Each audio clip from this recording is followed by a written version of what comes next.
मेरे पास बहुत सारे नौजवान बच्चे जो हैं जो इस आंदोलन के साथ लंबे समय से जुड़े हुए हैं, जिन्होंने अनेक बार यहाँ ट्रैक्टर रैलियाँ करी, जिन्होंने अनेक बार अपनी तरफ से डिप्टी कमिश्नर को जाकर के ज्ञापन दिया और लगातार इस आंदोलन को मजबूत करने के लिए गांव-गांव में कमेटियां गठित करा रहे हैं, जो लगातार अलग अलग धरनों में इस आंदोलन को मजबूत करने का काम कर रहे हैं। वो मेरे पास आए, उन्होंने मुझे कहा कि आपने विधानसभा से इस्तीफा दिया, हमारा मान सम्मान बढ़ाया, और जहाँ मान सम्मान बढ़ाया वहीं इस आंदोलन को आपने मजबूत करने के लिए पार्टी के लोगों की जिम्मेवारियां लगाई।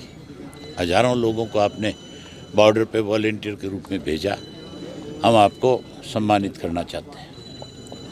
तो मैंने उनसे कहा था भी तुम तारीख तय कर लो, मैं आ जाऊंगा। उन्होंने अपनी तारीख तय कर ली है। 3 तारीख को वो लोग इलाहाबाद के अंदर इसको आयोजन कर रहे हैं। उन्होंने मुझे बुलाया, मैं जाऊंगा 3 तारीख को। क्या कुछ फैसला लिया जाएगा? क्या कुछ नेताओं के बारे में तो वो लोग ही बता सकते हैं आपको। उन्होंने मुझे निमंत्रण दिया कि आप आओ, तो मैं 3 को जाऊंगा। बाकी वो लोग बता सकते हैं कि उन्होंने किन किन नेताओं को मंच पे बुलाया है, कौन कौन नेता उनके आएंगे। ये फैसला उन्होंने करना है, ये फैसला मेरा नहीं है। आज बलराज कुंडू के घर इनकम टैक्स की रेड हुई है, कई ठिकानों पे उनकी रेड हुई, क्या कहेंगे?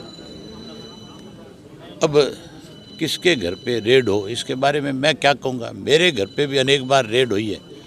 कोई आपने पूछा जाके उन लोगों से भी, वो क्या कहेंगे इसके ऊपर। कभी हमारे ईडी वाले आ गए, कभी सीबीआई वाले आ गए, कभी सरकार ने इनकम टैक्स वालों को भेज दिया। ये सरकार सबको डराने की कोशिश में लगी हुई है। लेकिन अगर किसी ने गलत काम नहीं किया है तो मेरे ख्याल उसको डरने की ज़रूरत नहीं, मजबूती से लड़ना चाहिए। अशोक तंवर आज एक नया मोर्चा बना रहे हैं। अशोक तंवर मोर्चा बना रहे हैं आज एक नया। आप भी बना लो, आपको रोका है किसी ने? तो प्रजातंत्र है, अधिकार है सब आदमियों का। अपनी पार्टी बनाओ, अपना कोई एनजीओ बनाओ, अपना कोई संगठन खड़ा करो, तो सबको इस चीज़ के लिए इस प्रजातंत्र में अधिकार दिया हुआ है। एक पेट्रोल डीजल के लगातार रेट बढ़ रहे हैं। पेट्रोल और डीजल नहीं बढ़ा, रसोई की गैस भी बढ़ी है। उसके इलावा जितने भी फ्रूट्स हैं आज उनके रेट बढ़े हुए हैं। आज जो किसान के खेत में पैदा होने वाली फसल जो है, जब उसने बाज़ार में बेच दी तो उसके भाव बढ़ा दिए। ये जमाखोरी और क्या चीज़ है। अगर इंडियन ऑयल कंपनी ना बेची जाती तो फिर आज पेट्रोल डीजल के रेट इस तरह थोड़े बढ़ते।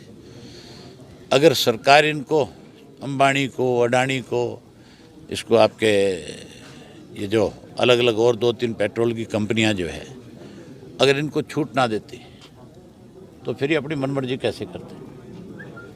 आज मनमर्जी हो इनकी, इसके लिए प्रधानमंत्री का बयान आपने शायद देखा नहीं। प्रधानमंत्री ने आज ये कहा है कि जितनी भी हमारी कोई कंपनियां जो है कोई लॉस में चल रही है, हमें उन कंपनियों को प्राइवेट हाथों में दे देना चाहिए।